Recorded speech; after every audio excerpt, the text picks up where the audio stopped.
Today I'm going to show you how to use semantic search in Cardboard. Alright, so let's say you've got like 100 clips or so and you would like to search for them semantically. So on the left hand side, you'll click on media.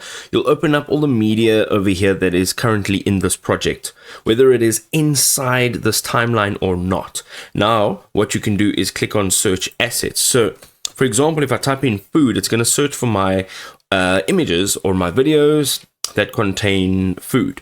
Let's say perhaps I would like to search for any of these clips that have people in it.